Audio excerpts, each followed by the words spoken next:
শেষ রক্ষা হল না থাইল্যান্ডের প্রধানমন্ত্রীর। কম্বোডিয়ার সাবেক নেতার সঙ্গে ফোন আলাপ ফাঁসের জেরে বরখাস্ত হলেন পেতং তার্ন। সাংবিধানিক আদালতের রায়। গাজায় ইসরায়েলি হামলায় আরও ৯৫ জন নিহত। পশ্চিম তীরে সাংবাদিকদের লক্ষ্য করে গুলি। ট্রাম্প নেতানিয়াহু বৈঠকের আগেই তেল আবিবকে $৫১ কোটি অস্ত্র দেওয়ার ঘোষণা ওয়াশিংটনের। কয়েক মাসের মধ্যে আবারও পরমাণু কর্মসূচি চালুর ঘোষণা ইরানের। যুক্তরাষ্ট্রের সঙ্গে আলোচনার সম্ভাবনা নাকচ। ওয়াশিংটন তেহরান পুনরায় বৈঠকের আহ্বান G7-এর। অবশেষে মার্কিন নিষেধাজ্ঞা মুক্ত সিরিয়া। নির্বাহী আদেশে ট্রাম্পের সই। আসাদ ও ইরান ঘনিষ্ঠদের উপর বহাল থাকবে অবরোধ, জানালো হোয়াইট হাউস। এবং দ্বিতীয় দিনেও চলছে তুরস্কের ইজমির প্রদেশ। ৫০,০০০ বাসিন্দাকে সরিয়ে নেওয়া হয়েছে নিরাপদ স্থানে। তীব্র দাবদাহে বিপর্যস্ত ইউরোপের জনজীবন। রেড অ্যালার্ট জারি।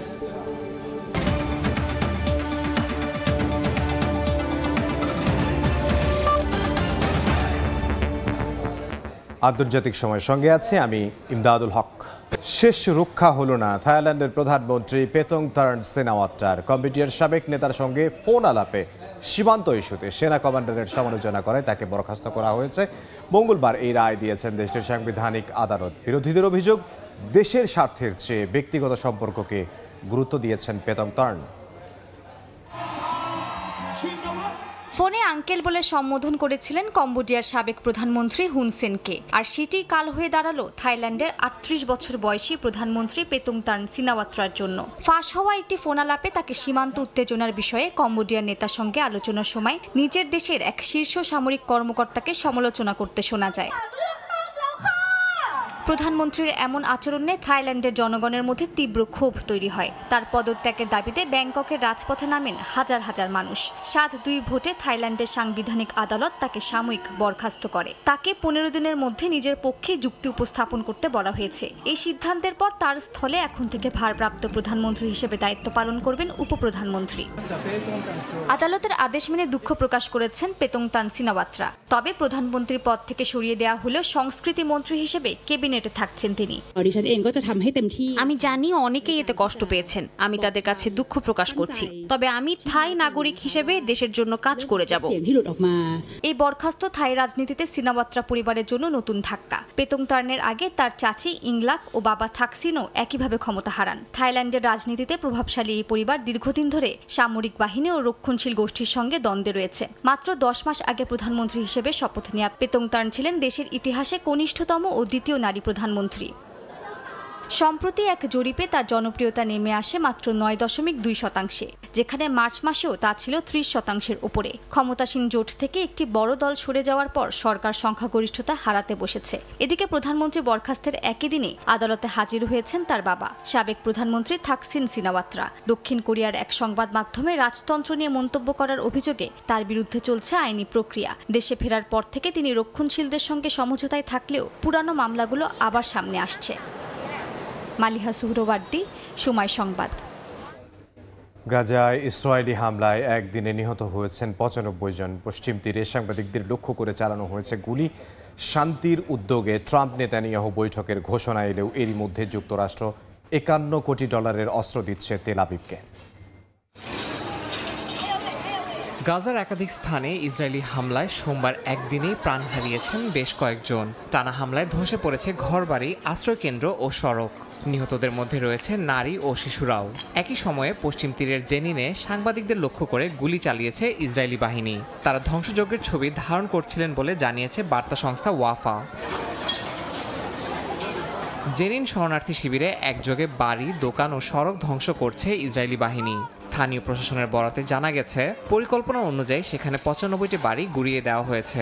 এই পরিস্থিতিতে আন্তর্জাতিক মানবাধিকার সংস্থাগুলোর উদ্বেগ বাড়লেও ইসরায়েলি কর্তৃপক্ষ অভিযানের গতি কমায়নি। এরই মধ্যে আগামী সোমবার ওয়াশিংটনে ট্রাম্প নেতানিয়াহু বৈঠকের ঘোষণা এসেছে। হোয়াইট হাউস জানিয়েছে এটি দুজনের মধ্যে চলতি বছরের তৃতীয় সাক্ষাৎ। একই সঙ্গে মার্কিন কর্মকর্তাদের সঙ্গে ইসরায়েলের কৌশল বিষয়ক মন্ত্রী ডারমারও বৈঠক করবেন। শান্তি চুক্তির নামে এই কূটনৈতিক প্রচেষ্টা চললেও হামাস জানিয়েছে ইসরায়েলের কাছ থেকে ৪ সপ্তাহ ধরে কোনো গঠনমূলক প্রস্তাবই আসেনি। এই পরিস্থিতিতে যুক্তরাষ্ট্র আবারও ইসরায়েলকে 51 কোটি ডলারের অস্ত্র বিক্রির অনুমোদন দিয়েছে। এর মধ্যে রয়েছে প্রায় 4000 JDAAM বোমা নির্দেশক কিট ও অন্যান্য বিস্ফোরণ উপাদান। পেন্টাগন বলছে ইসরায়েলের নিরাপত্তা মার্কিন স্বার্থের জন্য অত্যন্ত গুরুত্বপূর্ণ। বিশ্লেষকরা বলছেন গাজায় বেসামরিক প্রাণহানির মধ্যেই এই চুক্তি যুক্তরাষ্ট্রের ভূমিকা নিয়ে নতুন করে প্রশ্ন তুলছে। ইয়াসিন মোহাম্মদ জিসান, সময় সংবাদ। যুক্তরাষ্ট্রের সঙ্গে আলোচনার সম্ভাবনা নাকচ করে আগামী কয়েক মাসের মধ্যেই নতুন করে পারমাণবিক সমৃদ্ধকরণের কাজ শুরুর ঘোষণা দিয়েছে ইরান। আন্তর্জাতিক পারমাণবিক শক্তি সংস্থা পক্ষপাতমূলক আচরণ করছে উল্লেখ করে দেশটির পররাষ্ট্রমন্ত্রী আব্বাস আরাকচির অভিযোগ, সংস্থাটির নীরবতা যুদ্ধাপরাধের সুযোগ করে দিচ্ছে। চলমান উত্তেজনার মধ্যেই ওয়াশিংটন তেহরান পুনরায় বৈঠকের আহ্বান জানিয়েছে G7ভুক্ত দেশগুলো। ইসরায়েলের হামলায় ইরানের নিহতের সংখ্যা বেড়ে 935 জনে দাঁড়িয়েছে। ইরান ইসরায়েলের সংঘাতের মধ্যে মার্কিন হামলায় তেহরানের পারমাণবিক স্থাপনা পুরোপুরি ধ্বংসের দাবি করেন যুক্তরাষ্ট্রের প্রেসিডেন্ট ডোনাল্ড ট্রাম্প। তবে 12 দিনের সংঘাতের পর আবারও নতুন করে পারমাণবিক সমৃদ্ধকরণের ঘোষণা দিয়েছে ইরান। দেশটির পররাষ্ট্রমন্ত্রী আব্বাস আরাকচি বলেছেন, ইসরায়েল ও যুক্তরাষ্ট্রের হামলা ইরানের ইউরেনিয়াম সমৃদ্ধকরণ অব্যাহত রাখার সংকল্পকে আরও দৃঢ় করেছে। বিজ্ঞানী হত্যা ও সেন্ট্রিফিউজ ধ্বংস করেও ইরানকে থামাতে ইসরায়েল ব্যর্থ হয়েছে বলেও দাবি করেন আরাকচি। এদিকে তেহরানের এক সংবাদ সম্মেলনে ইরানের পররাষ্ট্র মন্ত্রণালয়ের মুখপাত্র জানান, ইসরায়েলের সব হামলা নথিপত্র সংগ্রহ করছে ইরান। প্রতিটি টার্গেটেই যুদ্ধাপরাধের প্রমাণ মিলেছে বলে জানান তিনি। IAEA এর সঙ্গে সহযোগিতা স্থগিতকরণের যে আইনটি ইরানের পার্লামেন্টে পাশ হয়েছে তা সাম্প্রতিক ঘটনাগুলির প্রেক্ষিতে ইরানি জনগণের গভীর উদ্বেগ ও ক্ষোভকে প্রতিফলিত করে। ফরাসি প্রেসিডেন্ট ইমানুয়েল ম্যাক্রোর সঙ্গে এক ফোনালাপে ইরানের প্রেসিডেন্ট মাসুদ পেজিশকিয়ান জানান, আন্তর্জাতিক পারমাণবিক সংস্থা যদি সদস্য রাষ্ট্রদের অধিকারকে সম্মান না করে তবে আঞ্চলিক ও বৈশ্বিক নিরাপত্তা হুমকির মুখে পড়বে। ইরানের উপর মার্কিন ও ইসরায়েলি হামলার নিন্দা না করে বরং বিভ্রান্তিকর প্রতিবেদন প্রকাশ করে IAEA নিজেদের নিরপেক্ষতা হারিয়েছে বলেও সাফ জানিয়ে দেন পেজিশকিয়ান। এরই মধ্যে ইরান যুক্তরাষ্ট্রের পারমাণবিক ইস্যুতে আলোচনার জন্য আন্তর্জাতিক চাপ বাড়ছে। G7 পররাষ্ট্রমন্ত্রীরা এক যৌথ বিবৃতিতে বলেন, ইরানকে অবশ্যই IAEA এর সঙ্গে পূর্ণ সহযোগিতায় ফিরতে হবে এবং NPT-র প্রতিটি বাধ্যবাধকতা মেনে চলতে হবে। এদিকে ইরানি বিচার বিভাগ জানিয়েছে 12 দিনের যুদ্ধে 935 জন নিহত হয়েছেন, যাদের মধ্যে নারী ও শিশুও রয়েছে। যদিও ইরানের পাশে দৃঢ় অবস্থান নিয়েছে পাকিস্তান। ইসলামাবাদের একজন সিনেটর হুঁশিয়ারি দিয়ে জানান, আয়াতুল্লাহ খামেনিকে হত্যার হুমকি শুধু ইরানের নয়, গোটা মুসলিম বিশ্বের বিরুদ্ধে যুদ্ধ ঘোষণার শামিল। মালিহা সুহরওয়ার্দী, সময় সংবাদ। সিরিয়ার ওপর থেকে মার্কিন নিষেধাজ্ঞা প্রত্যাহারের আনুষ্ঠানিক ঘোষণা দিয়েছেন মার্কিন প্রেসিডেন্ট ডোনাল্ড ট্রাম্প। নির্বাহী আদেশে স্বাক্ষরও করেছেন তিনি। এরপরই 518 জন সিরীয় ব্যক্তি ও প্রতিষ্ঠানের ওপর থেকে নিষেধাজ্ঞা তুলে নেওয়ার কথা জানায় মার্কিন অর্থ দপ্তর। তবে আসাদ ঘনিষ্ঠ ও ইরান IS সংশ্লিষ্টদের জন্য নিষেধাজ্ঞা বহাল থাকছে বলে জানিয়েছে ট্রাম্প প্রশাসন।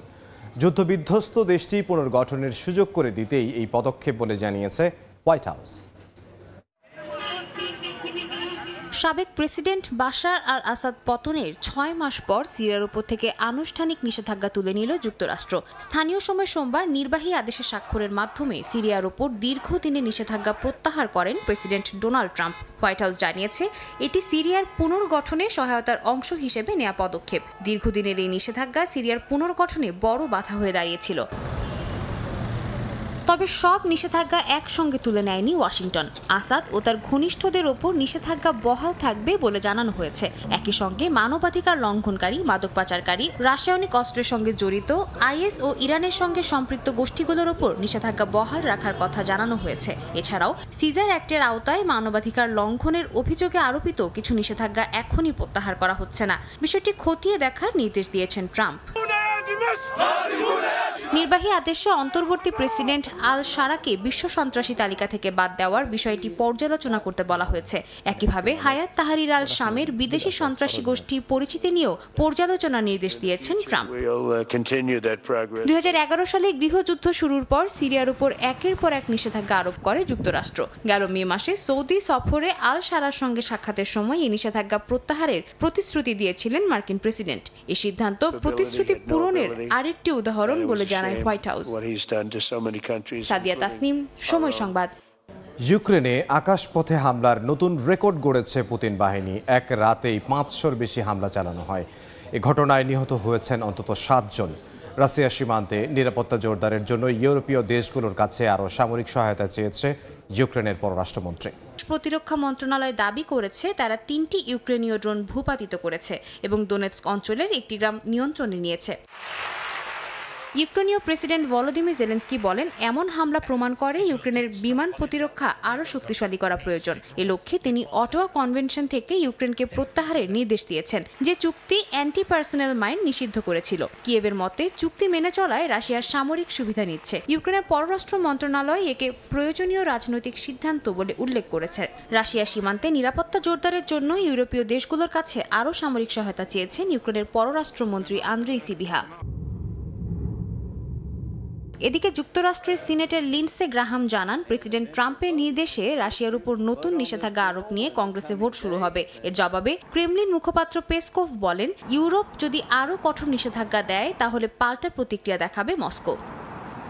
সাদিয়া তাসনিম, সময় সংবাদ। Thai Aluminium. The better is now the best. দ্বিতীয় দিনের মতো জ্বলছে তুরস্কের পশ্চিমাঞ্চলীয় প্রদেশ ইজমির। তীব্র বাতাসে দাবানল নিয়ন্ত্রণে হিমশিম খাচ্ছে দমকল বাহিনী। সরিয়ে নেওয়া হয়েছে 50,000-এর বেশি মানুষকে। দাবানলে পুড়ছে ক্যালিফোর্নিয়াও। জুনিপার ও ওল ফায়ারে বিপর্যস্ত রিভারসাইড কাউন্টি। এদিকে ফ্রান্স সহ ইউরোপের বিভিন্ন দেশেও ছড়িয়ে পড়েছে দাবানলের তাণ্ডব। ভয়াবহ দাবানলে পুড়ছে তুরস্কের ইজমির প্রদেশ। সেফেরি হিসার ও মেন্দেরেস জেলার মধ্যবর্তী এলাকায় রোববার শুরু হওয়া এ দাবানল প্রবল বাতাসে দ্রুত ছড়িয়ে পড়ে। আগুন নিয়ন্ত্রণে হিমশিম খাচ্ছে দমকল বাহিনী। ধ্বংস হয়েছে বনভূমি ও ঘরবাড়ি। ধোঁয়ায় ছেয়ে গেছে আকাশ, পাহাড় ও জনবসতি। নিরাপত্তার জন্য সাময়িকভাবে বন্ধ রাখা হয়েছে ইজমির বিমানবন্দর। ইজমিরের কুইউজাক ও দোগানবে অঞ্চলে বাতাসের গতি পৌঁছায় ঘন্টায় 50 কিলোমিটারে। এতে দ্রুত আগুন ছড়িয়ে পড়ায় 41টি বসতি থেকে নিরাপদে সরিয়ে নেওয়া হয় 50,000-এর বেশি মানুষকে। অগ্নিদগ্ধ এক বাড়িতে আটকা পড়েন এক বৃদ্ধ। জীবনের ঝুঁকি নিয়ে তাকে উদ্ধার করেন দমকল কর্মীরা। দাবানলের ছোবল থেকে রেহাই পায়নি ফ্রান্সও। দক্ষিণ পশ্চিমাঞ্চলীয় ওদ অঞ্চলে 400 হেক্টর জমি পুড়ে ছাই হয়ে গেছে। রোববার বিকেলে শুরু হওয়া দাবানলে সরিয়ে নেওয়া হয়েছে একটি ক্যাম্পসাইট ও প্রাচীন এবি। এ সময় তাপমাত্রা 40 ডিগ্রি সেলসিয়াস ছাড়িয়ে যায়। আগুন কিছুটা নিয়ন্ত্রণে এলেও পুরোপুরি নেভেনি। ফ্রান্সের 101টি বিভাগের মধ্যে 84টিতে জারি করা হয়েছে জরুরি সতর্কতা।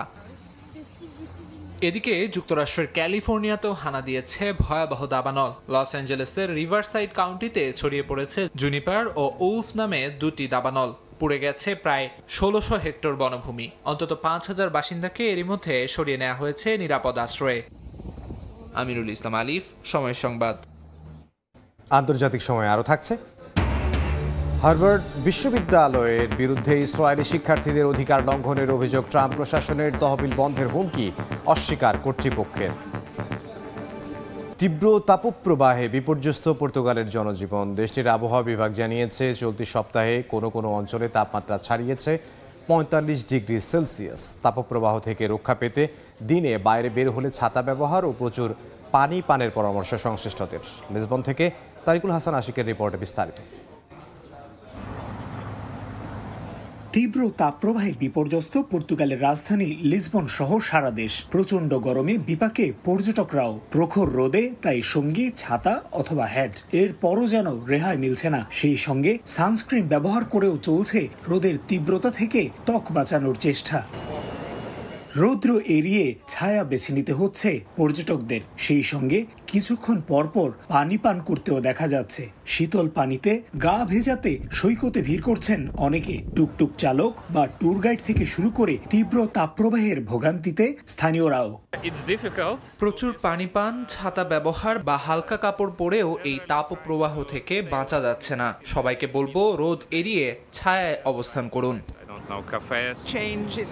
এটা আমাদের জন্য আরো কঠিন, কারণ ব্রিটেনে সাধারণত এমন গরম দেখা যায় না। আমরা প্রচুর পানি পান করছি, না হেঁটে যতটা সম্ভব ট্যাক্সি ব্যবহার করছি। পর্তুগালের আবহাওয়া বিভাগ জানিয়েছে স্থানীয় সময় রোববার দক্ষিণ পূর্বাঞ্চলের শহর মোরায় সর্বোচ্চ তাপমাত্রা রেকর্ড করা হয় 46.6 ডিগ্রি সেলসিয়াস, যা জুনের অতীতের সব রেকর্ড ভেঙেছে। লিসবন সহ দক্ষিণ ও সেন্ট্রাল পর্তুগালের 5 জেলায় জারি করা হয়েছে রেড অ্যালার্ট। তারিকুল হাসান আশিক, সময় সংবাদ, লিসবন, পর্তুগাল। ইউরোপের অন্য দেশের মতো দাবদাহে পড়ছে জার্মানিও। প্রচণ্ড গরমে স্থবির হয়ে পড়েছে জনজীবন। চলতি সপ্তাহে তাপমাত্রা 40 ডিগ্রি সেলসিয়াস হতে পারে বলে পূর্বাভাস দিয়েছে দেশটির আবহাওয়া বিভাগ। দাবানলের আশঙ্কায় জারি রয়েছে সর্বোচ্চ সতর্কতা। জার্মানি থেকে বিস্তারিত জানাচ্ছেন বিটু পড়ুয়া। প্রচণ্ড গরমে নাজেহাল জার্মানির বাসিন্দারা। প্রতিবেশী ফ্রান্স ও স্পেনের মতো দেশটিতেও দেখা দিয়েছে তীব্র দাবদাহ। জার্মান আবহাওয়া অধিদপ্তর জানায়, উত্তর আফ্রিকা থেকে আসা ভয়াবহ তাপপ্রবাহ থেকেই এমন গরম। মঙ্গলবার দেশটির দক্ষিণ পশ্চিমাঞ্চলে বায়ার্ন, বাডেন-ভিউর্টেমবার্গ, নর্থ-রাইন-ওয়েস্টফালেন সহ বেশ কয়েকটি স্থানে সর্বোচ্চ তাপমাত্রা ছিল 30 থেকে 37 ডিগ্রি সেলসিয়াস।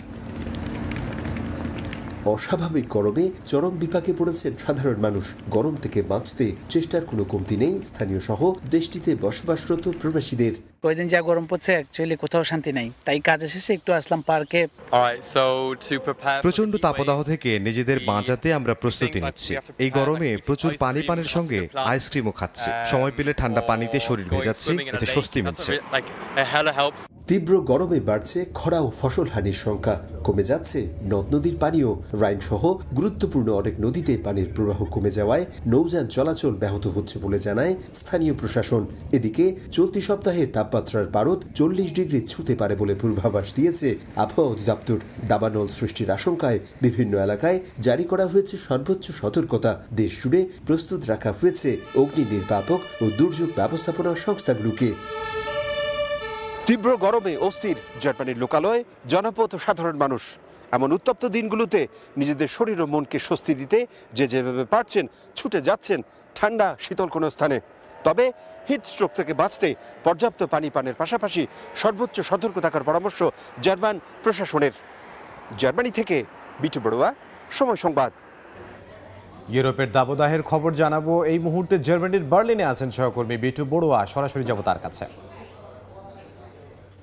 ধন্যবাদ। ঠিক যেমনটা দেখছিলেন, আসলে গোটা ইউরোপ ঘুরছে, বিশেষ করে ফ্রান্স, স্পেন, পর্তুগাল কিংবা তুরস্ক, যেখানেই বলুন না কেন সেখানেই কিন্তু গরমের তীব্রতার খবর ছড়িয়ে পড়ছে সবখানে। বিশেষ করে সর্বোচ্চ তাপমাত্রা এই মুহূর্তে 45 ডিগ্রি সেলসিয়াস বিরাজ করছে স্পেনে। এবং ইতালিতে আমরা মৃত্যুর খবর শুনতে পেয়েছি। 70 বছর বয়স্ক বোলোনিয়াতে এক কর্মী, তিনি আসলে রোডে কাজ করছিলেন, রোড কনস্ট্রাকশনের, সেখানে হিট স্ট্রোকের কারণে তার মৃত্যু হয়েছে বলে ইতালির যে প্রশাসন তারা জানিয়েছে। তবে এই যে তাপদাহ, এই গোটা ইউরোপের যে তাপদাহ, সেটি কিন্তু আস্তে আস্তে স্পেন থেকে তুরস্ক হয়ে, তুরস্ক সেখানে ইজমিরে আমরা শুনতে পেয়েছি সেখানে 50,000 মানুষকে সরিয়ে নেওয়া হয়েছে। সেখানে স্কুল বন্ধ ঘোষণা করেছে, শিক্ষা প্রতিষ্ঠানও ঠিক মতো আসলে ঠিক আগের মতো করে চলছে না বলে আমরা খবর পেয়েছি। সেই যে তাপদাহ, এই তাপদাহটা কিন্তু স্পেন হয়ে ফ্রান্সে এসছে এবং ফ্রান্সে এখন আজকের যে তাপমাত্রা সেখানে 40 ডিগ্রি সেলসিয়াস সেখানকার যে আবহাওয়া অধিদপ্তর তারা জানিয়েছে। এবং সেখানে কয়েকটি জায়গায় আসলে দাবানলের সৃষ্টি হয়েছে এবং পুড়ে যাচ্ছে বন জঙ্গল। বিশেষ করে এক ব্যক্তি তিনি গ্রিল করছিলেন, যেভাবে সাধারণত সামারের সময় অর্থাৎ গ্রীষ্মের সময় অনেকেই বিভিন্ন জায়গায় খোলা জায়গায় গ্রিল করেন, গ্রিলের যে মাংস সেটি খাওয়ার চেষ্টা করেন সবাই মিলে। সেই গ্রিলের জায়গা থেকে আগুন ঠিক মতো নেভানো না হওয়ায় সেখানে বনে আগুন ধরে গেছে এবং সেখান থেকে আসলে বেশ কয়েকটি জায়গায় আগুন ছড়িয়ে পড়েছে বলে ফ্রান্সের প্রশাসন আমাদেরকে আসলে জানিয়েছে। সেখানে 200 স্কুল, কমপক্ষে 200 স্কুল বন্ধ ঘোষণা করা হয়েছে। যদিও এই সপ্তাহের শনিবার থেকে সেখানে স্কুলের যে সামার যে ভ্যাকেশন অর্থাৎ স্কুলের যে ছুটি, সেই 1.5 থেকে 2 মাসের যে ছুটি আসার আগে থেকে স্কুলগুলো বন্ধ ঘোষণার যে বিষয়টি সেটা আমরা শুনতে পেয়েছি। এই যে তাপদাহ সেটি এসে পড়েছে আসলে জার্মানিতেও। আজকে জার্মানিতে সর্বোচ্চ তাপমাত্রা ধরা হয়েছে। জার্মান যে আবহাওয়া অধিদপ্তর DWD তারা জানিয়েছে বিশেষ করে পশ্চিম এবং দক্ষিণাঞ্চলে বাডেন-ভিউর্টেমবার্গ, বায়ার্নে সেখানে 37 ডিগ্রি সর্বোচ্চ তাপমাত্রা রেকর্ড করা হয়েছে আজকে, এবং সেটি আজকে না থেকে আগামীকাল সেটি আরো বাড়তে পারে বলে আশঙ্কা করা হচ্ছে। বিশেষ করে 40 ডিগ্রি সেলসিয়াসে পৌঁছে যাবে, এবং সেখানে বাডেন-ভিউর্টেনবার্গের যে বন জঙ্গলগুলো রয়েছে সেই বন জঙ্গলগুলোতে বিশেষ করে আগুন সেখানে না জ্বালানোর জন্য নির্দেশনা দেওয়া হয়েছে, এবং সেখানে এখন পর্যন্ত আমরা 5 নম্বর সতর্কতা সংকেত প্রশাসনের কাছ থেকে শুনতে পেয়েছি। এবং জার্মানির বিভিন্ন জায়গায় বিশেষ করে যেসব বন জঙ্গল রয়েছে সেসব বন জঙ্গলে জার্মানিতে যে অগ্নি নির্বাপক এবং দুর্যোগ ব্যবস্থাপনা সংস্থাগুলো রয়েছে তাদেরকে আসলে প্রস্তুত করে রাখা হয়েছে, এবং সাধারণ নাগরিকদের নির্দেশনা দেওয়া হয়েছে তারা যাতে যেখানে সেখানে আগুন না জ্বালায়, এবং একই সাথে বাইরে বেরোনোর সময় যেন ছাতা, পর্যাপ্ত পরিমাণ পানীয় নেন, এবং তারা যেন অবশ্যই ঠান্ডা শীতল জায়গায় অবস্থান করেন। একই সাথে শিশু এবং প্রবীণদের দিকে বিশেষ নজর দেওয়ার আহ্বান জার্মান প্রশাসনের। তো এই ছিল আমার কাছ থেকে জার্মানি সহ গোটা ইউরোপে যে তাপদাহ চলছে তার সর্বশেষ। ইউরোপের তাপদাহের খবর আমাদেরকে জার্মানি থেকে জানাচ্ছিলেন সহকর্মী বিটু বড়ুয়া। হার্ভার্ড বিশ্ববিদ্যালয়ের বিরুদ্ধে ইহুদি ও ইসরায়েলি শিক্ষার্থীদের নাগরিক অধিকার লঙ্ঘনের অভিযোগ এনেছে ট্রাম্প প্রশাসন। এর জেরে সব ধরনের ফেডারেল তহবিল বন্ধের হুমকি দেওয়া হয়েছে, যদিও এসব অভিযোগ প্রত্যাখ্যান করেছে হার্ভার্ড কর্তৃপক্ষ। ট্রাম্প প্রশাসনের এ ধরনের হুমকি শিক্ষা ও গবেষণার স্বাধীনতার উপর সরাসরি হস্তক্ষেপ বলে মনে করছে বিশ্ববিদ্যালয় সংশ্লিষ্টরা।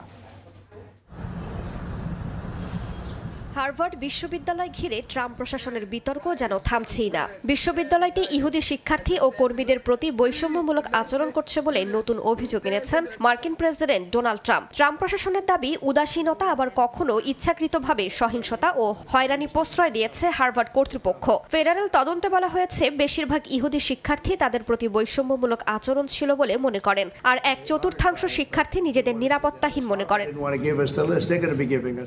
এর জেরে সোমবার সরাসরি হুমকি দিয়ে ট্রাম্প প্রশাসনের পক্ষ থেকে জানানো হয়েছে অবিলম্বে ব্যবস্থা না নিলে বন্ধ করা হবে সব ধরনের ফেডারেল অর্থায়ন। পাশাপাশি হার্ভার্ডের ওপর থেকে আন্তর্জাতিক শিক্ষার্থী ভর্তির অধিকার ও ট্যাক্স অব্যাহতির সুবিধা প্রত্যাহারের প্রক্রিয়াও শুরু হয়েছে।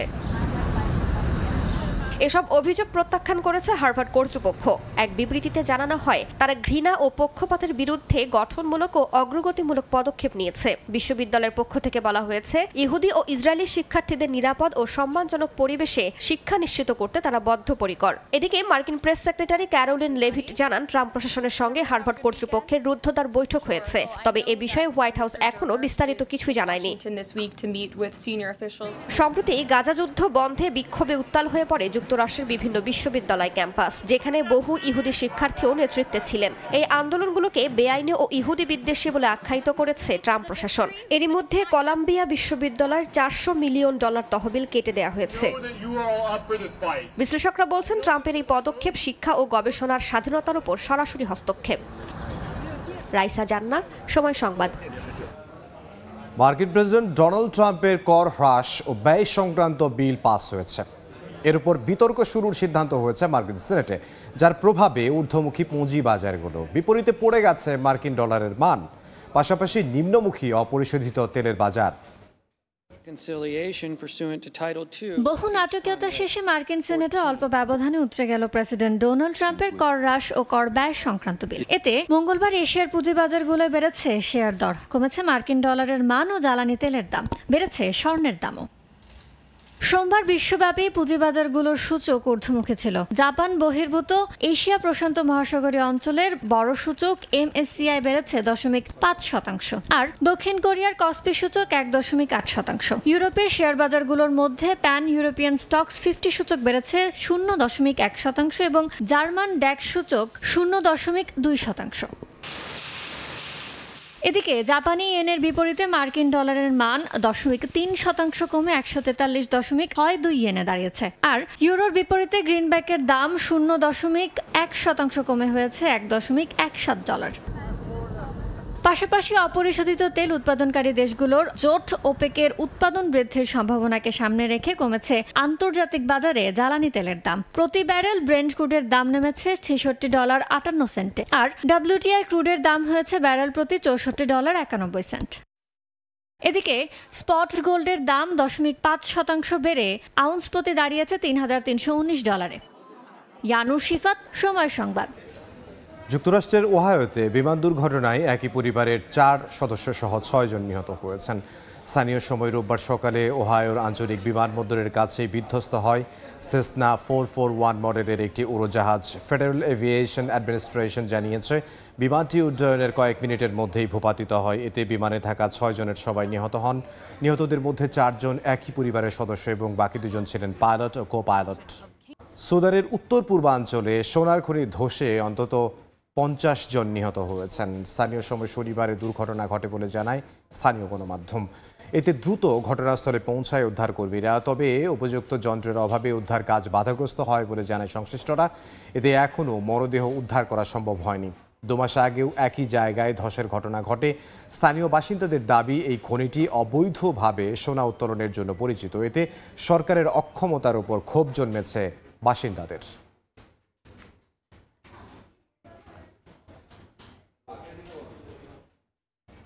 তুরস্কে মহানবী হজরত মোহাম্মদ সাল্লাল্লাহু আলাইহি সাল্লাম ও মুসা আলাইহিস সালামের ব্যঙ্গাত্মক চিত্র আঁকার অভিযোগে 4 সাংবাদিককে গ্রেফতার করেছে দেশটির পুলিশ। লেমন নামের একটি ব্যঙ্গাত্মক ম্যাগাজিনে প্রকাশিত বিতর্কিত ওই কার্টুনকে লজ্জাজনক বলে আখ্যা দিয়েছে এরদোয়ান সরকার। লেমন ম্যাগাজিনের প্রধান সম্পাদক, গ্রাফিক ডিজাইনার, কার্টুনিস্ট ও প্রশাসনিক পরিচালককে গ্রেফতারের কথা নিশ্চিত করেছেন দেশটির স্বরাষ্ট্রমন্ত্রী আলী ইয়ারগিকায়া। যদিও ম্যাগাজিনটির দাবি, সেই চিত্রে মহানবী সাল্লাল্লাহু আলাইহি সাল্লামের কোনো উল্লেখ ছিল না। এই ইস্যুতে হওয়া বিক্ষোভে ইস্তাম্বুলের রাস্তায় নামে শত শত মানুষ। পরিস্থিতি নিয়ন্ত্রণে টিয়ার গ্যাস ও রাবার বুলেট ছোঁড়ে নিরাপত্তা বাহিনী। ধর্মীয় অনুভূতিতে আঘাত হানার অভিযোগে এরই মধ্যে তদন্ত শুরু করেছে প্রসিকিউটর অফিস। ঘূর্ণিঝড়ে বিপর্যস্ত অস্ট্রেলিয়ার দক্ষিণ পূর্ব উপকূল। ঝড়ের প্রভাবে ভারী বর্ষণ আর প্রবল ঠান্ডায় স্থবির জনজীবন। আগামী 2 দিন ভারী বৃষ্টিপাত অব্যাহত থাকতে পারে বলে পূর্বাভাস দেশটির আবহাওয়া বিভাগের। অস্ট্রেলিয়া থেকে SM আমিনুল রুবেলের রিপোর্ট। ঠিক শীতের মাঝামাঝি মৌসুম পার করছে অস্ট্রেলিয়া। দেশটি নিউ সাউথ ওয়েলস, ভিক্টোরিয়া ও তাসমানিয়ার পর্বতগুলো ঢেকে গেছে বরফের চাদরে। তবে অসময়ে অস্ট্রেলিয়ার পূর্ব উপকূলে নিম্নচাপের কারণে আঘাত হেনেছে বোম সাইক্লোন নামের ঘূর্ণিঝড়। স্থানীয় সময় মঙ্গলবার সকাল থেকেই অস্ট্রেলিয়ার Sydney, Canberra, Wollongong, Newcastle, central coast সহ বেশ কয়েকটি বড় শহরের সমুদ্রকূল ঘেঁষে এই ঘূর্ণিঝড়ের আঘাতে দমকা হাওয়া সহ প্রবল বৃষ্টিপাত শুরু হয়। ঘূর্ণিঝড় সর্বোচ্চ 125 কিলোমিটার গতিতে উপকূলে আঘাত হানে। উপকূলীয় অঞ্চলে হাড় কাঁপানো ঠান্ডায় প্রবল বাতাসের সাথে বজ্রসহ বৃষ্টিপাত অব্যাহত আছে। সিডনিতে 6 ঘন্টায় রেকর্ড প্রায় 1 মাসের গড় বৃষ্টিপাত সমান বৃষ্টি হয়েছে বলে জানায় আবহাওয়া বিভাগ। এতে নিউ সাউথ ওয়েলসের অন্তত 100টি গুরুত্বপূর্ণ সড়ক ডুবে যায়। বন্ধ হয় যান চলাচল। বেশ কয়েকটি ছোট বিমানবন্দরেও বন্ধ হয়েছে কার্যক্রম। তবে সিডনি বিমানবন্দরের মাত্র একটি রানওয়ে দিয়ে সীমিত পরিসরে বিমান চলাচল অব্যাহত রয়েছে। এখন পর্যন্ত কোনো হতাহতের খবর পাওয়া না গেলেও প্রায় 20,000 মানুষ বিদ্যুৎ বিচ্ছিন্ন রয়েছে। সেন্ট্রাল কোস্ট উপকূলে বন্যার আশঙ্কায় জারি করা হয়েছে জরুরি অবস্থা। এই অবস্থায় নিম্নাঞ্চলের মানুষকে নিরাপদ আশ্রয়ে চলে যাওয়ার নির্দেশ দিয়েছে কর্তৃপক্ষ। আবহাওয়া অধিদপ্তর জানায়, ঘূর্ণিঝড়ের প্রভাবে আগামী বৃহস্পতিবার পর্যন্ত ভারী বৃষ্টিপাত অব্যাহত থাকতে পারে। SM আমিনুল রুবেল, সময় সংবাদ, অস্ট্রেলিয়া। দক্ষিণ কোরিয়ায় অর্থনৈতিক মন্দায় চলতি বছরে কমেছে E9 ভিসায় বিদেশি কর্মীর সংখ্যা। তবে সিজনাল বা মৌসুমি ভিসায় বিদেশি শ্রমিকের সংখ্যা বেড়েছে বলে জানিয়েছে দেশটির শ্রম মন্ত্রণালয়। সম্প্রতি অর্থনৈতিক মন্দার অন্যতম প্রধান কারণ হিসেবে ডোনাল্ড ট্রাম্পের শুল্ক নীতিকে দায়ী করেছে দক্ষিণ কোরিয়ার অর্থ মন্ত্রণালয়। দক্ষিণ কোরিয়ার শ্রমবাজারে দিন দিন বাংলাদেশি শ্রমিকের চাহিদা কমে যাওয়ার পেছনে কারণ খুঁজছে সংশ্লিষ্ট কর্তৃপক্ষ। মোহাম্মদ হানিফের রিপোর্টে বিস্তারিত। শ্রমিকের চাহিদার উপর নির্ভর করে দক্ষিণ কোরিয়ার ভবিষ্যৎ অর্থনীতির গতিপথ। বিশ্ব অর্থনীতির শক্তিশালী দেশগুলোর অন্যতম দক্ষিণ কোরিয়া। তবে হঠাৎ করেই গতি হারাচ্ছে দেশটির অর্থনীতির চাকা। অর্থনৈতিক মন্দার কারণে প্রভাব পড়েছে বিদেশি শ্রমিক চাহিদার উপরও। দেশটিতে অর্থনৈতিক মন্দায় চলতি বছর E9 ভিসায় দক্ষিণ কোরিয়ায় আশঙ্কাজনক হারে কমেছে বিদেশি শ্রমিকের সংখ্যা। সবচেয়ে বড় পতন হয়েছে উৎপাদন শিল্পে। সম্প্রতি এই তথ্য জানায় দেশটির কর্মসংস্থান ও শ্রম মন্ত্রণালয়। চলতি বছরে 10 জুন পর্যন্ত ইন অ্যান্ড ভিসা নিয়ে দক্ষিণ কোরিয়ায় প্রবেশকারী বিদেশি কর্মীর সংখ্যা ছিল 28,000, যা গত বছরের একই সময় ছিল 36,000। তবে সিজনাল বা মৌসুমী ভিসায় কৃষি, পশুপালন ও গৃহকর্মী খাতে বেড়েছে বিদেশি কর্মীর সংখ্যা। দক্ষিণ কোরিয়ায় শ্রমবাজারে অন্যান্য দেশের তুলনায় আশঙ্কাজনক হারে কমেছে বাংলাদেশি শ্রমিকের চাহিদা। কমে যাচ্ছে বা যাচ্ছে না, আটকে যাচ্ছে, এটা একটা ইস্যু। প্লাস আদার্স কোন কোন জায়গায় স্কোপ আছে এবং কী সমস্যাগুলি আছে সেইগুলো আলোচনা করে দেখার জন্য সরজমিনে ক্যাবিনেটের সাথে বসছি, শিপ বিল্ডিং অথরিটির সাথে বসছি, শিপ ফিশারি কর্পোরেশন তাদের সাথে বসছি, এখানে যে এগ্রিকালচার সমিতি তাদের সাথে বসছি, মিটিং করছি, এখানে আমাদের আছে কনস্ট্রাকশন অ্যাসোসিয়েশন যে তাদের সাথে বসছি। কোরিয়ান মালিকরা যখন আবেদন করেন কর্মীদের জন্য তাদের কোম্পানিতে নিয়োগ দেওয়ার জন্য, তখন কিন্তু তাদের আবেদনের শীর্ষ পর্যায়ে পছন্দের পর্যায়ে পড়ছেন না। এর কিছু কারণ আছে, সেই কারণগুলো আসলে বড় কোনো কারণও নয়, সাধারণ ছোট ছোট কারণ। সম্প্রতি মার্কিন প্রেসিডেন্ট ডোনাল্ড ট্রাম্পের শুল্ক নীতি দক্ষিণ কোরিয়ার অর্থনৈতিক মন্দার অন্যতম প্রধান কারণ হিসেবে দেখছে দেশটির অর্থ মন্ত্রণালয়। দক্ষিণ কোরিয়া থেকে মোহাম্মদ হানিফ, সময় সংবাদ।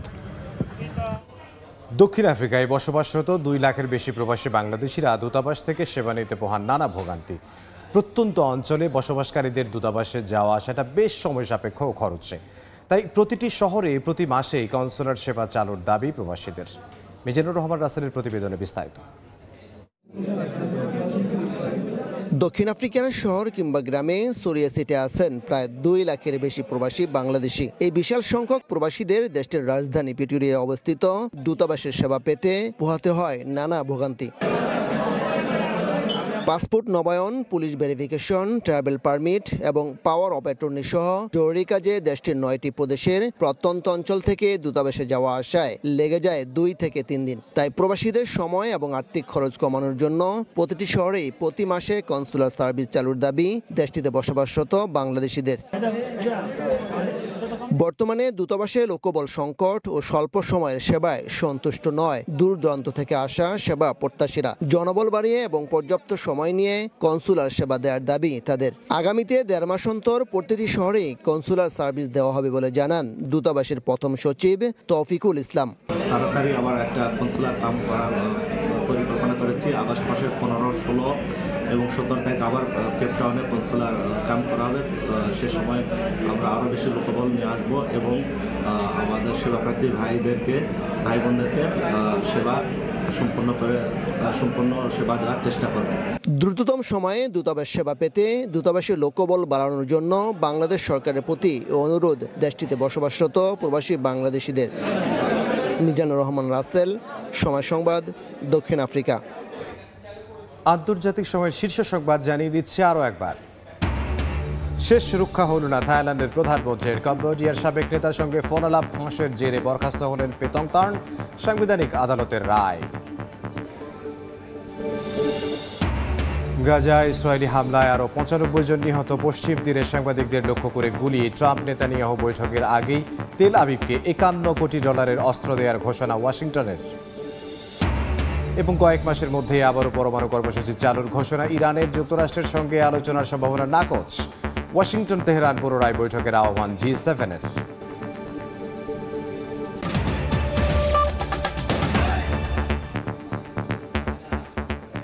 এই ছিল আন্তর্জাতিক সময়ের সঙ্গে থাকুন সময়।